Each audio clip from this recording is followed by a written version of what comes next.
Kilo बटखरा सोने का पानी में फेंक देना।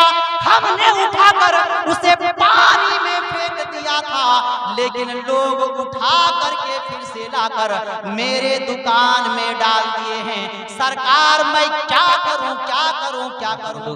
वनुसल्ली वनुसल्लिम अला हबीबिल करीम।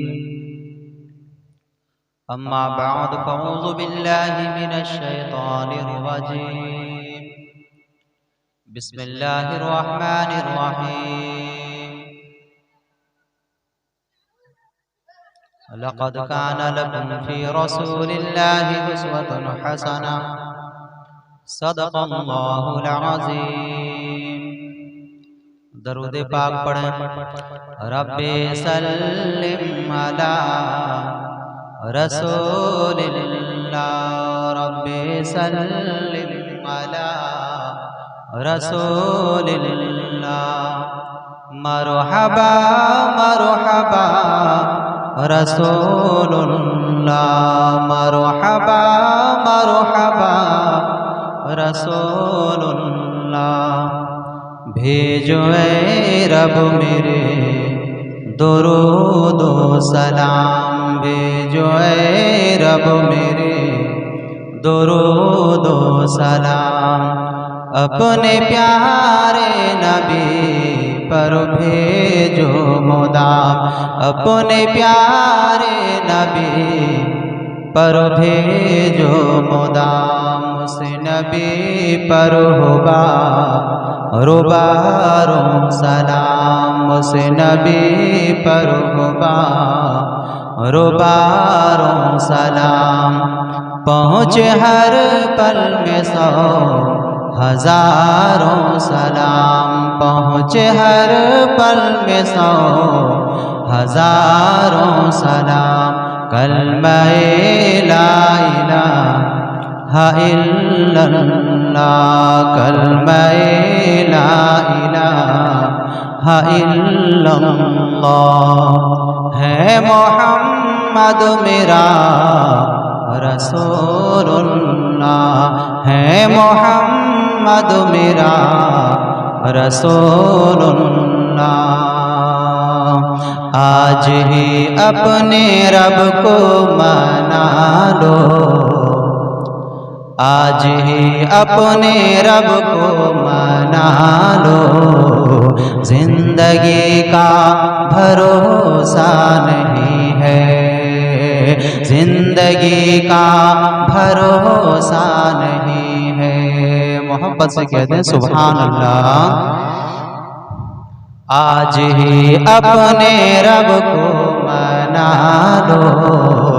जिंदगी का भरोसा नहीं है। जिंदगी का भरोसा नहीं है।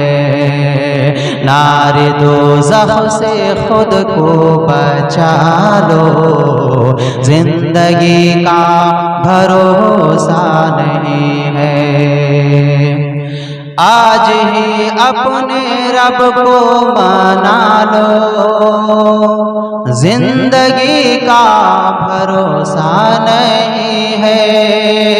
जिंदगी का भरोसा नहीं है। नारे दोज़ख से खुद को बचा लो। जिंदगी का भरोसा नहीं है। अगला शेर देखें। जिंदगी 4 दिन की है लोगों, ये जवानी बिफानी है सुन लो। जिंदगी 4 दिन की है लोगों, ये जवानी बिफानी है सुन लो। आखिरत अपनी अच्छी बना लो। जिंदगी का भरोसा नहीं है। आखिरत अपनी अच्छी बना लो। जिंदगी का भरोसा नहीं है। आज हम लोग क्या करते हैं? हमारे नौजवान भाई भी और उम्र दराज भी, और बच्चे तो खैर बच्चे हैं, हम लोग सोचते हैं, कहते हैं कि वक्त आएगा तो नमाज पढ़ेंगे, वक्त आएगा तो नेक काम करेंगे, अभी टाइम है, जब तक जीना है हम लोग मजे से जी लेते हैं। लेकिन जमाना तो देख रहा है ना, और जमाने के लोग भी मुशाहिदा कर रहे हैं, कौन कब टपक जाता है ये पता भी नहीं चलता है या नहीं। आखिरत अपनी अच्छी बना लो, जिंदगी का भरोसा नहीं है। हजरत मोहतरम, तो अभी हमने जो कुरान करीम की एक प्यारी सी आयत मुबारका की तिलावत की। मौला तबारक व तआला कुरान करीम में इरशाद फरमाता है, लक़द काना लकुम फी रसूलिल्लाहि उस्वतुन हसना। ऐ लोगों, तुम्हारे लिए मेरे प्यारे नबी की जिंदगी बेहतरीन नमूना है। अगर उस नमूना में हम चलते हैं, उस हिसाब से काम करते हैं, इंशाअल्लाह तबारक व तआला हम यहाँ भी कामयाब रहेंगे, वहां भी कामयाब। हमारे घरों में बरकतें नहीं होती। हम जब शुरू में सबसे पहले आपसे मुखातब हुए तो हम उस टाइम में सबसे पहले सलाम किए, अस्सलामु अलैकुम व रहमतुल्लाहि व बरकातहू। हमारे नबी का दिया हुआ कोई भी कानून, चाहे किरदार हो, रफ्तार हो, गुफ्तार हो, वो हमारे लिए मिसाल है। हर एक मामला बेमिसाल।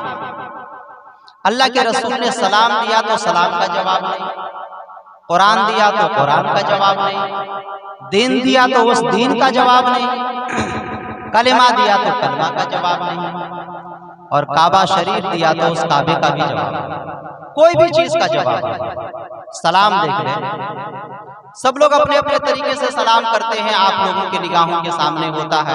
कोई लाल सलाम, कोई काला सलाम, नेपाल में जाइए अलग तरीके से, इंडिया में जाइए अलग तरीके से। धर्मों का मामला है तो वो अपने अपने तरीके से, लेकिन मुस्तफ़ा जाने रहमत के बारगाह में जाएं और कुर्बान हो जाए। मुस्तफ़ा ने एक ऐसा सलाम दिया जो क़यामत तक उसका कोई जवाब नहीं दे सकता। उस प्यारे से सलाम के जैसा कोई सलाम नहीं ला सकता है जो हम लोग सलाम करते हैं। अस्सलामु अलैकुम, तुम पर सलामती हो, व रहमतुल्लाहि, और अल्लाह की रहमत हो, व बरकातहू, और उसकी बरकत के हवाले से हम गुफ्तगू करना चाहते हैं थोड़ी देर कि आज मुसलमान परेशान है, लेकिन घरों में बरकतें है या नहीं? एकदम हालत खराब है, बहुत परेशानी, बहुत ही मामला टेढ़ा पेचीदा, सब कुछ हम ही लोगों में नजर आता है। गैर के लिए तो ये दुनिया जन्नत है, उसके लिए सब कुछ है, वो जो कुछ कर ले सब कुछ है, क्योंकि अल्लाह तबारक व तआला का वो भी मखलूक है, हम भी मखलूक है। मौला तबारक व तआला उसको दे रहा है, उसके लिए नाजायज जायज ये वो जो कुछ भी है वो उसका मामला है, उसको दुनिया ही में सब कुछ है। लेकिन हमारे लिए तो दुनिया ही सब कुछ नहीं है, हमें तो आखिरत के लिए भी करना पड़ेगा ना, तब ना जाके मौला तबारक व तआला वहां पे जन्नत अता फरमाएगा। तो अगर हम अल्लाह के रसूल सल्लल्लाहु अलैहि वसल्लम के तरीके पे काम नहीं करेंगे तो घर में बरकतें नजर नहीं आएंगी, हमारे जिस्म में बरकतें नजर नहीं आएंगी। तरीके मुस्तफ़ा को छोड़ना है वजह बर्बादी, इसी से कौम हुई है बेइक़्तिदार अपनी, हमें करना है शहनशाह बतहा की रजा जोई, वो जो अपने हो गए तो रहमत परवरदिगार अपनी। हमें अल्लाह के रसूल के सुन्नत पे अमल करना है। हजरत इब्राहिम इब्ने अदहम के बारगाह में एक शख्स आता है बरकत के मामले में। अब जरा सा तवज्जो चाहूंगा। आने के बाद कहता है कि सरकार, ये बरकत क्या चीज होती है, क्या आप हमको मुशाहिदा करा सकते हैं? बरकत के बारे में सुनते तो बहुत ज्यादा है, लेकिन मुशाहिदा करा दीजिए जरा सा। आपने इरशाद फरमाया कि बरकत वो नहीं दिखने वाली भी चीज है, लेकिन जब तू देखना ही चाहता है तो मैं तुमको दिखा भी देता हूँ। अब लो देखो, वो मिसाल से समझाते हैं, और बेहतरीन मिसाल जो सामने है। उन्होंने इरशाद फरमाया कि तुमने बकरी को देखा है? उसने कहा कि हाँ बकरी को देखा है। आपने इरशाद फरमाया कि कितना बच्चा वो जमती है? उसने कहा 2-3। आपने इरशाद फरमाया कुत्ते को भी देखा होगा? उसने कहा हाँ। आपने इरशाद फरमाया कि टिकिया कितना बच्चा जलती है? उसने कहा कि 5, 6, 7 जो भी है। आप इरशाद फरमाते हैं कि होना तो ये चाहिए कि जब वो ज्यादा बच्चे जनती हैं, ज्यादा बच्चा देती हैं, तो हर जगह कुत्ता ही कुत्ता नजर आता, और बकरियां कम जनती हैं तो बकरियां बहुत कम नजर आती। जबकि मुसलमान ही नहीं, हर कौम जो है खस्सी को ज़बह करके खा जाते हैं, बकरियों को भी खा जाते हैं, तो इसको तो नियत तो नाबूद हो जाना चाहिए था। लेकिन जरा मुशाहिदा करके बताओ कि तुम्हारे मोहल्ले में कितने कुत्ते हैं, तुम्हारे बाजार में कितने कुत्ते हैं, तुम्हारे शहर में कितने कुत्ते हैं, और इलाकों में कितने कुत्ते हैं। अगर तुम मुशाहिदा करोगे तो अपने गांव में अगर टटोलोगे तो 2, 4, 5 कुत्ते नजर आएंगे, कोई उस कोना में है, कोई उस कोना में है। और अगर बकरियों को देखोगे तो हर एक गली में तुम्हें बकरियां नजर आएंगी, हर एक घर में तुम्हें बकरियां नजर आएंगी, हर एक शहरों में तुम्हें बकरियां नजर आएंगी, हर एक इलाके में खित्ते में तुम्हें बकरियां नजर आएंगी। ये क्या है? हकीकत मामला ये है कि ये बरकत ही है जो मौला तबारक व तआला बकरियों को आबाद कर दिया है, कुत्ते को बर्बाद कर दिया। अच्छा, इसका भी कुछ मामला होगा भाई कि कुत्ते ही क्यों जो है ना खत्म हो रहे हैं और बकरियां क्यों बढ़ रही हैं। हजरत इब्राहिम इब्ने अदहम जवाब देते हैं कि ऐ सवाल करने वाला सुन, मामला असल में यह है कि कुरान और हदीस को अगर मान लेगा मौला तबारक व तआला तुम्हारे घरों में बरकत अता फरमा देगा।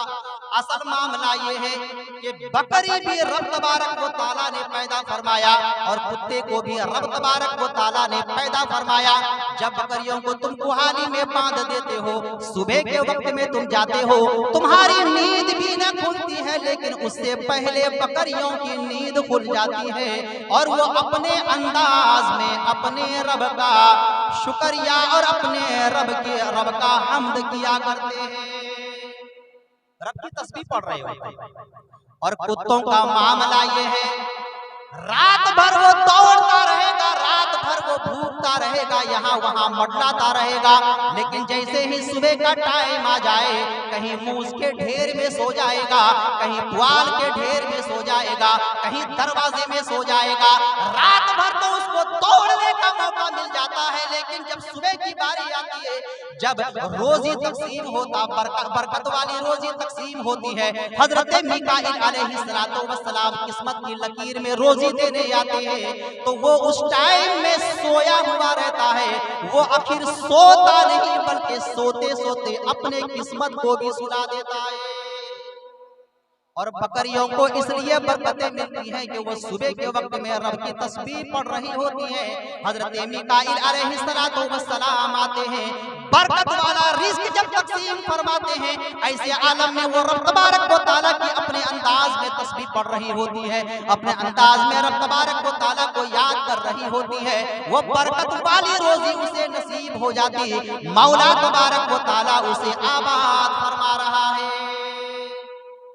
हकीकत यह है कि कुत्ते तो लोग खाते भी नहीं, लेकिन जब बारी आती है बकरियों की तो होना तो ये चाहिए कि बकरियां नेस्त नाबूद हो जाती हैं। हर एक दिन बकरियां ज़बह हो रही है, और मुसलमानों के लिए जब बकरीद का महीना आता है तो करोड़ों करोड़ों बकरी खस्सी कट जाते हैं, ज़बह हो जाते हैं, वो तो नेस्त नाबूद हो जाते हैं। लेकिन नहीं, हकीकत मामला ये है कि वो अपने नसीब को जगाती हैं। मौला तबारक व तआला उस जागने के बरकत से अल्लाह उसे इतना नवाज देता है कि उसके बच्चे भी आबाद हो जाते हैं।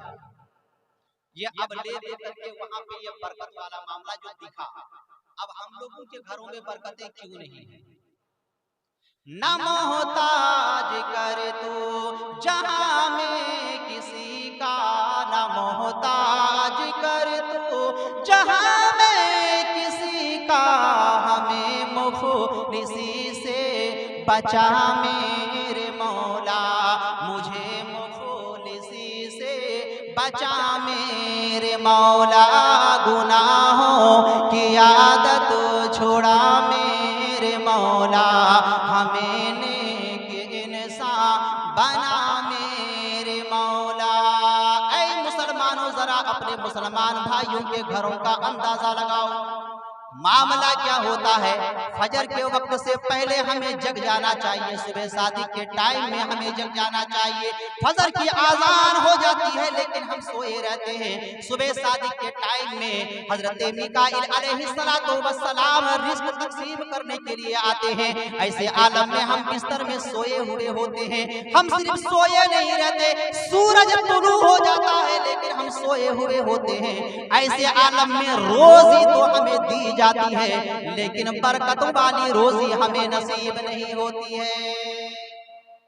और अल्लाह के नबी जनाबे अहमद मुस्तफा मोहम्मद मुस्तफा सल्लल्लाहु ताला अलैहि वसल्लम बरकत के हवाले से इरशाद फरमाते हैं, जिस घर में जुनबी होगा, जिस घर में कुत्ता होगा, जिस घर में और कुत्ता हो, जिस घर में तीसरी चीज तस्वीर होगी, रब तबारक व तआला का प्यारा फरिश्ता उस घर में दाखिल नहीं होता है।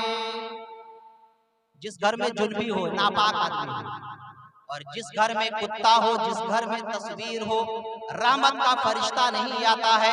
ये मेरे नबी का फरमान है। हम तो नबी से इश्क करने वाले लोग हैं, नबी से मोहब्बत करने वाले लोग हैं, कुरान को मानने वाले लोग हैं। जरा अपने गरीबान को झांक कर देखें, हम क्या करते हैं क्या नहीं करते हैं, हमें कहाँ पे मिस्टेक हो रहा है, कहाँ पे हमारी दिक्कतें आ रही है और कहाँ से इसका हल निकल सकता है। जरा इसके बारे में हमें खुद गौर करना चाहिए। अल्लाह के नबी इरशाद फरमाते हैं कि जिस घर में नापाक इंसान होगा, हजरत मिकाईल अलैहिस्सलातु वस्सलाम उस घर में तशरीफ नहीं लाएंगे। सुबह सुबह के वक्त में, सुबह सादिक के टाइम में आते हैं। सूरज निकलने से पहले हजरत मिकाईल अलैहिस्सलातु वस्सलाम पूरी धरती में जहां जहां भी मखलूक है, चाहे वो छोटा हो चाहे वो बड़ा हो, सबको रोजी दे करके चले जाते हैं।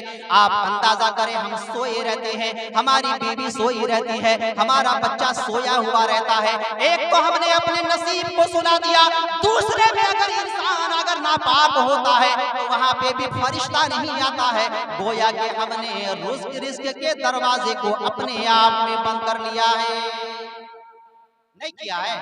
कह दीजिए सुभान अल्लाह। थोड़ी जो और देख लीजिए, तवज्जो कर ले, तवज्जो चाहता हूँ, थोड़ी सी ध्यान दें। आप जरा सा और देख लें, अल्लाह के रसूल ने इरशाद फरमाया कि जिस घर में तस्वीर होगा वहां पे रहमत का फरिश्ता ना आएगा।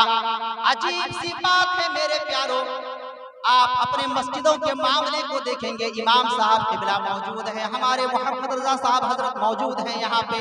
आप जरा सा इनसे भी पूछ ले, हमारे भी मामले ऐसे ही वहाँ पे हो रहे हैं। लोग अपने कुरान को अपने घर से उठा करके मस्जिद में लाकर रख देते हैं और ये बहाना बनाते हैं कि मौलाना साहब इसे मस्जिद में रख दीजिए। उसकी वजह यह है कि घर में कोई पढ़ने वाला नहीं, घर में कोई इसे देखने वाला नहीं, घर में रखने की जगह नहीं, इसको यहाँ पे रख दीजिए। अल्लाह अकबर, आप अंदाजा करें वो कुरान रब्बे कदीर इरशाद फरमाता है, वनुनज़्ज़िलु मिनल कुरानि मा हुवा शिफाउन व रहमा। अल्लाह इरशाद फरमाता है कि हमने मोमिनों के लिए इस कुरान को जो नाजिल किया है वो शिफा और रहमत बनाकर नाजिल किया है। जिस घर में कुरान होगा वहां पे आफती आसमानी बलाएं नाजिल ना होगी। हमारे घर में फोटो रखने के लिए जगह है लेकिन कुरान रख सजाने के लिए जगह नहीं है। देखिएगा ना, घर सब में किसी किसी का देखिए तो बराबर ये बच्चे का फोटो है, ये बाप का फोटो है, ये माँ का फोटो है, ये शादी का फोटो है, उससे बढ़ जाइए तो उसके बाद फिल्मी एक्टर का फोटो। ये सब रखने के लिए हमारे पास ताक है, हमारे पास दीवार है, हमारे पास गेट है, सब कुछ है, लेकिन जब बारी आएगी कुरान रखने की तो कुरान रखने की जगह नहीं। इस कुरान को मस्जिद में रख दो, मौलाना साहब को दे दो। लगता है कि मौलाना साहब ही सिर्फ पढ़ेंगे, हम ही पढ़ेंगे, आप मत पढ़िए। आप अंदाजा करें, अल्लाह के नबी इरशाद फरमाते हैं, जिस घर में जुनबी होगा वहां पे रहमत का फरिश्ता ना जाएगा। जिस घर में तस्वीर होंगे वहां पे रहमत का फरिश्ता ना जाएगा। और जिस दरवाजे में कुत्ता होगा, कुत्ता होगा, कुत्ता होगा, वो रहमत का फरिश्ता वहां पे ना जाएगा। हमने तो अपना दरवाजा अपने बंद किया और फिर उसके बाद रोएंगे पूरे हिंदुस्तान में मुसलमान परेशान हैं। मुसलमान कोई दूसरे से परेशान नहीं है, वो परेशान करने वाले खुद परेशान हैं। मुसलमान अपने आप से भी परेशान। जरा इन चीजों को भी देखना चाहिए।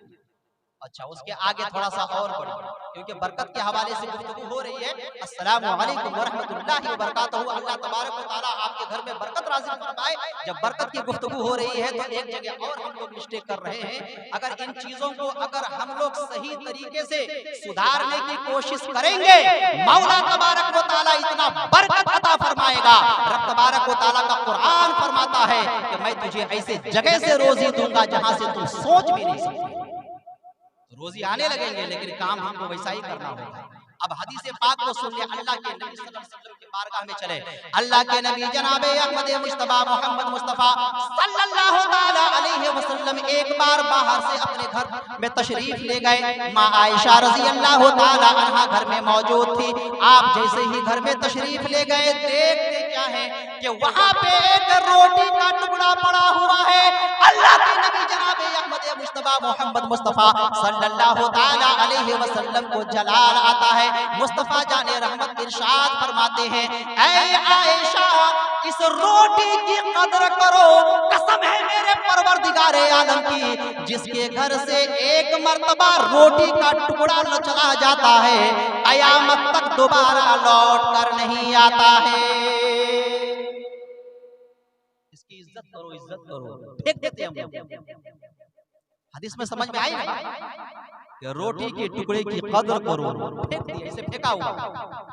अल्लाह के नबी की सुन्नत यह है कि हर एक दाना को उठा उठाकर, आप देखें ना, अभी आगे भी बात आएगी इस तरीके से।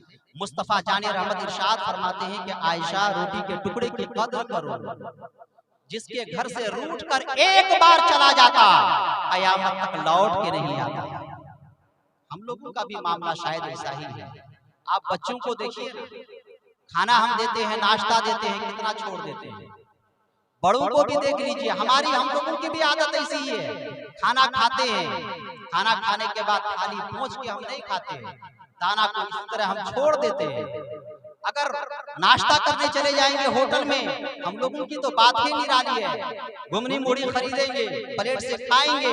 खाने के बाद जैसे गैर मुस्लिम को हम लोग देखते हैं कि थोड़ा सा वो निमकी छोड़ दिया, थोड़ा सा वो जो है ना मूढ़ी छोड़ दिया, थोड़ा चना छोड़ दिया, थोड़ा सा भात छोड़ दिया, उसी को हम लोग फॉलो करते हुए, उसी को हम लोग आइडियल बनाते हुए हम लोग भी भात खाएंगे, थोड़ा सा छोड़ देंगे। आप अंदाजा करें, आगे देखें हम लोगों का हाल क्या होने वाला है। अल्लाह के नबी जनाबे अहमद मुस्तफा मोहम्मद मुस्तफा सल्लल्लाहु ताला अलैहि वसल्लम इरशाद फरमाते हैं कि ऐ आयशा, इस रोटी के टुकड़े की कदर करो। ये दाना जो एक बार चला जाता है, कयामत तक लौट कर नहीं आता है। आप अंदाजा करें, अपने घराने को भी देख लें। हम जब खाना खाते हैं, थाली में छोड़ देते हैं। हमारे बच्चे खाना खाते हैं, वो कुछ छूट जाता है। हमारी औरतें, माँ बहनें खाना खाती हैं, वो प्लेट में छोड़ देती हैं। डेगची में खाना बनाया रहता है, वो पोंछ पाँच के निकाल करके प्लेटों में सजाया नहीं जाता। जितना निकला निकला चम्मच से खुरुच करके, बाद बाकी इतना सारा दाना उसी में छोड़ देते हैं। अब मामला ये आता है, सुबह की सफेद नमूदार होती है और माँ बहनें उस डेग को लेकर के कहाँ जाती हैं? कौल के पास लेके जाती हैं, नल के पास लेके जाती हैं, मोरी के पास लेके जाती हैं, और ले जाने के बाद उसको धुलना शुरू करती है। वो सब का सब दाना वहां पे गंदी जगह में पहुंच जाता है। भात भी पहुंच गया, चावल भी पहुंच गया, सब्जी भी पहुंच गई। वो पूरा का पूरा दाना जैसे ही वो साफ करना शुरू करती है नल पे, वो सबके सबको धुल करके गंदी जगह पहुंच जाता। अब और आगे देखें, वहीं पे गंदा कपड़ा भी धुला जाता है, वहीं पे नापाक आदमी भी नहाते हैं, वहीं पे बच्चे पेशाब भी करते हैं। अब वो दाना वहां पे पड़ा हुआ है, हमारा पूरा का पूरा मामला वहां पे जा रहा है। गंदा तो गंदा होता गया, वो दाना वहां पे पहुंच गया।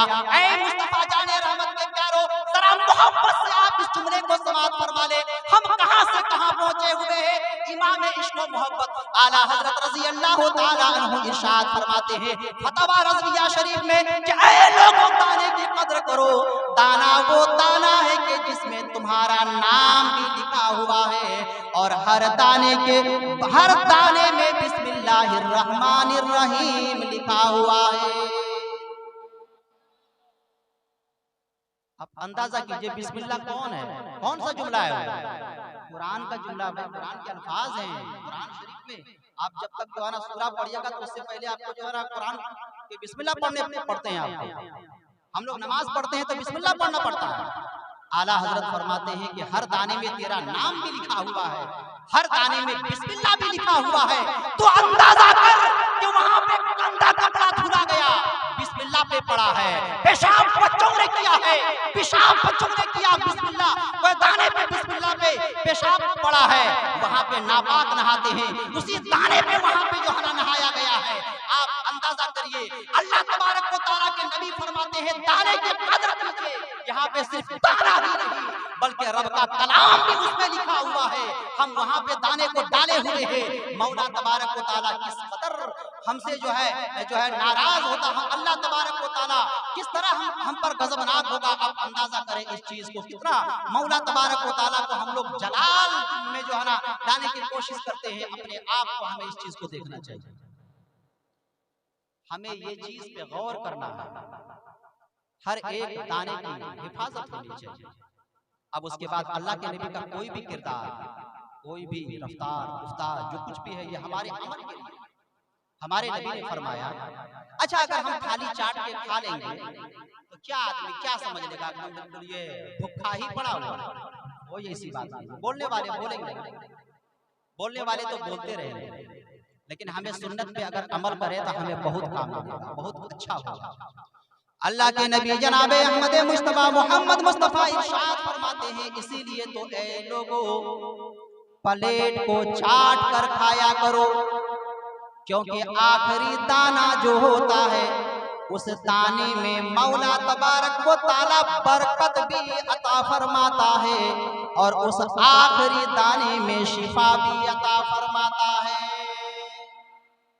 पेट में दर्द है ना तो चाट के खाइए, आंख में दर्द होना तो चाट के खाइए, बदन में तकलीफ होना चाट के खाइए,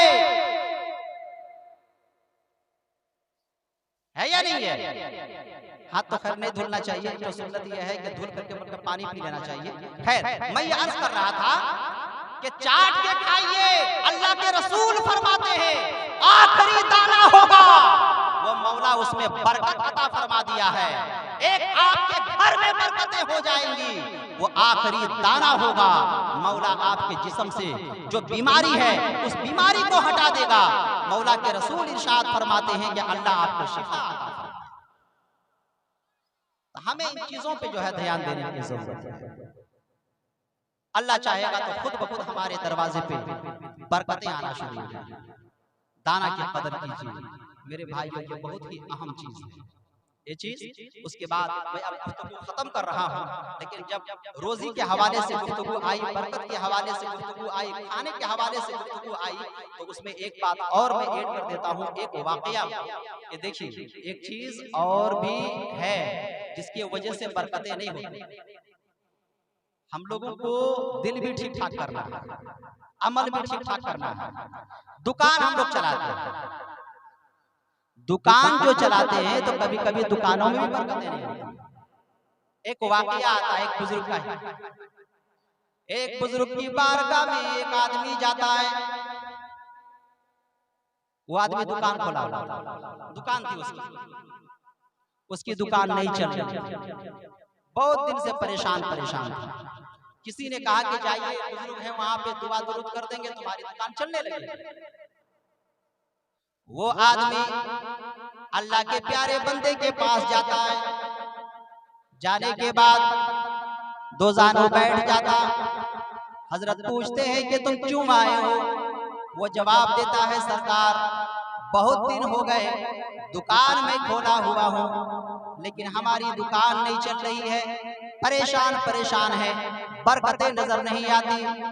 जवाब देते हैं वो बुजुर्ग आप तावीज नहीं देते, फूका हुआ पानी नहीं देते और कोई चीज नहीं देते, बल्कि उन्हें एक नुस्खा देते हैं। इरशाद फरमाते हैं कि लौट करके जाओ, कम ना तौलना, पूरा पूरा तौल के बेचा करना। देखिए नुस्खा है, ये बहुत बढ़िया नुस्खा है। देखिए ईमान दिखता नहीं है, ये तो अंदर की बात है। है या नहीं? अंदर की बात है। और अगर अंदर की बातों को आप मान लेंगे ना तो बाहर का सब मामला ठीक ठाक हो जाएगा। उन्होंने क्या कहा कि जाओ कम नहीं तौलना, पूरा पूरा तौल के बेचना। कम तौलने की वजह से बरकतें नजर नहीं आती। अब वो आदमी वहां से चला, दिल में ख्याल किया कि जब हजरत ने फरमा दिया, जब अल्लाह के नेक बंदे ने फरमा दिया तो मैं अब वही करूंगा। अच्छी तरीके से मैं बिल्कुल कम नहीं तौलूंगा, पूरा पूरा तौलूंगा और उसे बेचा करूंगा। वो आदमी अपनी दुकान में आया, आने के बाद वो पूरा पूरा तौल कर देने लगा। थोड़ा सा भी वो दिल में खोट नहीं रखा, अच्छी तरीके से जब तौल के देने लगा। हफ्ता दिन गुजरा था कि उसे ऐसा लगा कि हमारी दुकान में बरकतों का नुज़ूल हो रहा है। अब रिजल्ट आने लगा। यही मामला फिर ज़कात में भी है। ज़कात देते रहिए, माल में देखिए घर में बरकत है। ये तो टॉफी की अलग है, ये मजमून ही अलग है, लेकिन बात यहीं पे ऐसी ही है। देते जाइए, अच्छा लगेगा, रोक दीजिए, सारा मामला चौपट हो जाएगा।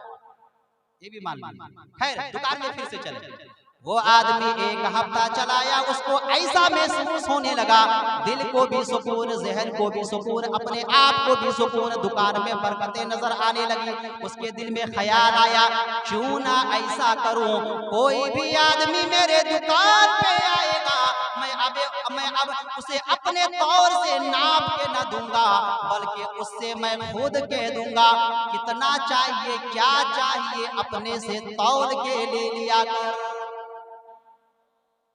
अब कोई भी कहाँ का था, दुकान में आता, आने के बाद कहता मुझे फला चीज चाहिए, वो कहता मैं तो बैठा हुआ हूँ, आप अपने हिसाब से तौल लीजिए और आप ले लीजिए, मुझे पैसा दे दीजिए। और दिल में उसने यकीन कर लिया, इतना अपना अच्छे दिल में इतना अच्छा यकीन कर लिया कि अगर वो लेके भी चला जाएगा तो मेरा कुछ ज्यादा लेकर नहीं जाएगा, उसका नसीब उसके साथ है, मेरा नसीब मेरे साथ है।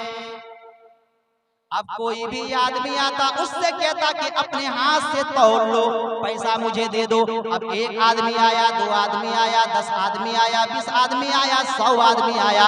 ये आदमी जब लौट करके अपने अपने इलाके में जाने लगे, वही लोग एक दूसरे से कहते वो दुकान वाला कितना प्यारा है, कितना अच्छा है, उसके दुकान पे जाओ, ठगने की बात ही नहीं है, बल्कि वो खुद कहता है कि अपने हाथ से तौल लो और मुझे पैसा दे दो। हम लोग अपने हाथ से तौल लेते हैं, ठगने का मामला नहीं आता। वो दूसरे से कहता, तीसरे से कहता, इस तरीके से अब मामला ऐसा होने लगा कि लोग दूर दराज से उसके दुकान में आने लगे। गाहक बढ़ गए। अब तो ऐसे भी दिख रहा है कि बरकतें नजर आने लगी, ऐसे भी तो दिखने भी लगा। अब धीरे धीरे मामला आगे बढ़ता गया, आगे बढ़ता गया, आगे बढ़ता गया। अब वक्त ऐसा भी आता है, मौला तबारक व तआला ने जो बुजुर्ग की बोली थी, परवरदिगार आलम ने उसके घर में इतनी बरकतें अता फरमा दी, इतनी बरकतें अता फरमा दी। एक छोटा दुकान चलाने वाला इंसान शहर का बहुत बड़ा सेठ बन जाता है। अब वक्त आता है कि लोहे के बटखारे होते हैं, लोहे का किलो होता है, लोहा का आधा किलो होता है, लोहा का 50 ग्राम होता है, लोहा का 100 ग्राम होता है। अल्लाह तबारक व तआला ने इतना उसे नवाज दिया, इतना उसे नवाज दिया कि अब वो शहर का जो है एक साव नहीं, सेठ नहीं, बल्कि पूरे इलाके का एक डीलर जैसा बन जाता है। अब वहां से पूरा जिला ही जिला नहीं, बल्कि पूरा का पूरा शहर, पूरा का पूरा और भी इलाका, बल्कि मुल्कों ही को ले ले, दूर दार से लोग आते थे और आने के बाद वहां पे थोक में सामान उठाते और सामान उठाकर दूसरी जगह ले जाकर तिजारत करते। ऐसे ऐसे मामले बहुत सारे होने लगे। अल्लाह तबारक व तआला ने इतना नवाज दिया कि लोहा का जो बटखरा था, रब तबारक व तआला ने इतना दिया कि लोहा का बटखरा नहीं, वो अपने बटखरा किलो को भी सोना का बना लिया। बरकत देखिए मेरे भाई, क्या बना लिया वो? सोना का। आधा किलो सोना का, 1 किलो सोना का, 1 पाव सोना का, 50 ग्राम भी सोना का, 100 ग्राम भी सोना का, इस तरीके से किलो बटखरा भी सोना का हो गया। बहुत दिन के बाद याद आया उसे, याद तो आ ही रहा होगा, लेकिन एक मर्तबा सोचा कि जिस बुजुर्ग ने मुझे अपने दुआओं से, अपने नुस्खे से एक गरीब को सेठ बना दिया, मौला तबारक व तआला की अता से मैं यहाँ पहुँचा हूँ, उस बुजुर्ग के दीदार करने के लिए फिर मैं दोबारा चला जाता हूँ। चुनांचे वो दोबारा उस बुजुर्ग के पास जाता है, दो जानों बैठ जाता, कदमों को चूमता है, हाथ का बोसा लेता है। सरकार कहते हैं कैसे आए हो? उसने जवाब दिया कि सरकार, जो आपने नुस्खा बताया था वो नुस्खा इतना काम किया, इतना काम किया, इतना काम किया। ऐ मेरे प्यारे सरकार, आज मैं एक गरीब, कल मैं गरीब इंसान था, आज मैं पूरे इलाके का सेठ बन गया हूं। अब शुक्राने में बयान कर रहा है कि हुजूर कल तक तो खाने खाने को लाले थे, लेकिन रब ने मुझे इतना नवाजा है, जो आपने फरमाया था कि कम मत तौलना, पूरा पूरा तौल के देना, अब तो मेरा किलो बटखरा भी सोना का बन गया। अल्लाह अकबर। सोना तो मर्दों के लिए जायज नहीं, बुजुर्ग तो बुजुर्ग हैं, अल्लाह के वली तो अल्लाह के वली है। अब टटोलना भी मामला आता है। आप इरशाद फरमाते हैं लौट कर यहाँ से चला जा, और जाने के बाद जो सोना बटखरा का जो बनाया हुआ है सोना का, उठा कर जाकर समुंदर में डाल दे, नदी में डाल दे। अब हुआ ना मामला टेढ़ा हो गया। बाप, इतना पैसा, इतना जो है ना कीमती चीज, अब वो हम नदी नाला पानी में डाल दें, ऐसा कैसे? खैर वो आते रहा, सोचते रहा, आते रहा, सोचते रहा। जब घर पहुंचा, पहुंचने के बाद इस दिल ने कहा कि जो बुजुर्ग ने फरमा दिया उस पे अमल कर ले, दिया हुआ उसी का है, अगर अमल ना किया हो सकता है मौला नाराज हो जाए, कल तू जिस जगह बैठा हुआ था फिर वही पहुंच जाए। अब वहां से उठा, किलो बटखरा को लिया, पूरे सोने वाली चीज को लिया, और ले जाने के बाद जाकर वो पानी में डालाया। बुजुर्ग आपने फरमा दिया, मैंने कर दिया, वो जाकर फेंक आया। अब देखिए यहाँ पे तिजारत के गज से उसके दुकान में वहां पे हजारों लोग आया करते थे, दूर दूर से आया करते थे। एक काफिला उधर से चला आ रहा है, वो नदी का मामला है, वो नदी ही में फेंका हुआ था, उधर से लोग आ रहे थे। आते आते किसी के पैर में ठोकर जो लगी तो वो यूं झुका और उस चीज को उठाया। जब उठाया तो देखता क्या है कि भाई ये कोई दूसरी चीज नहीं है, ये तो सोना का किलो बटखरा। फिर खोजने लगा। जब सब लोग मिलजुल के खोजने लगे, एक चीज भी नहीं छूटी। दुकानदार का जितना फेंका हुआ सामान था सब मौला तबारक व तआला ने उन लोगों को अता फरमा दिया, उन लोगों को मिल गया। वो सारी चीज को लेकर के फिर वो दुकानदार के पास आ रहे हैं, अपने आपस में कब कर रहे हैं कि ऐ मेरे भाइयों, लगता ये है कि हमारे सेठ का सामान कोई चोरा के फेंक दिया है, ये ईमानदार सेठ है, बहुत अच्छा सेठ है, चलो लौटा करके हम उन्हें दे देते हैं। वो सबका सामान, पूरा का पूरा सामान उठाकर सेठ साहब के पास लाए।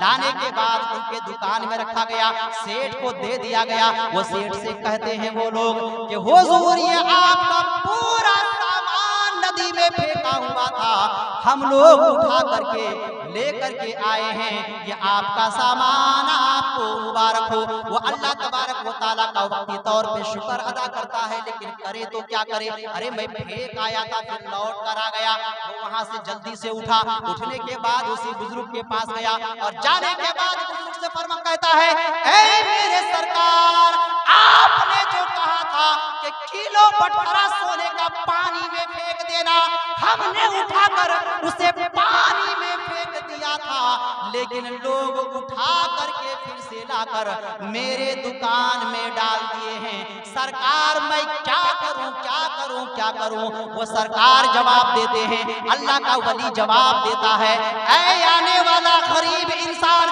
मौला ने अपने कर्म से तुझे इतना नवाज दिया है, बस कहना ये है कि मैं तुझे ये कहता हूँ कि जो हलाल की कमाई का होगा, अगर पानी में भी फेंक दोगे, वो पानी हलाल की कमाई को तेरे घर तक पहुंचा देगी। ये तेरा नहीं, उस हलाल की कमाई का नतीजा है। तू पानी में फेंक दिया, समंदर ने उठाकर तेरे घर में पहुंचा। अब यहाँ तक तो बुजुर्ग का मामला आया, फिर उल्टा अपना जुमला सुन ले। अगर हलाल की कमाई का होगा पानी में भी फेंक देगा तो वो पानी तुम्हारे दरवाजे तक छोड़ दे, और अगर हराम की कमाई होगी, अगर तिजोरी में भी बंद कर दिया जाए, उल्टा उसका मामला क्या होगा? ये हराम की कमाई अगर तिजोरी में भी हो जाए तो वो तिजोरी से निकलकर बर्बाद हो जाए। तो ये हलाल और हराम कमाई कमाई। तो हम लोग अपने कमाई को भी ठीक ठाक करें, अपने घर के काम जो है, अपने घर के खान पीन को भी ठीक करें। और हम लोग इसमें कई बातें आई। नंबर 1, बरकत ना होने का कारण, नापाक घर में रहेंगे बरकतें नहीं होंगी, कुत्ता घर में रहेगा बरकतें नहीं होंगी, तस्वीर घर में रहेगी बरकतें नहीं होंगी। एक चीज ये। दूसरी चीज, हम लोग खाना पीना खाते हैं, उस खाने की कदर कीजिए, फेंकिए मत, बल्कि उसे आपको अगर फेंकना ही है तो बढ़िया से साफ सफाई कीजिए, किसी जगह रख दीजिए। अरे आपका पेट ना भरेगा, कौवा महीना का पेट भर जाएगा। वो भी अल्लाह के मखलूक है, वो भी आपके लिए दुआ करेंगे। मौला तबारक व तआला हमें हलाल कमाई की तौफीक अता फरमाए, हमारे घर में बरकतों का नुज़ूल अता फरमाए, अपना फजल अता फरमाए, करम अता फरमाए। खूब की सहरे चमन फूल जो निशाद रहे, बागबा जाता हूँ मैं, गुलशन तेरा आबाद रहे। अस्सलामु अलैकुम व रहमतुल्लाहि व बरकातहू।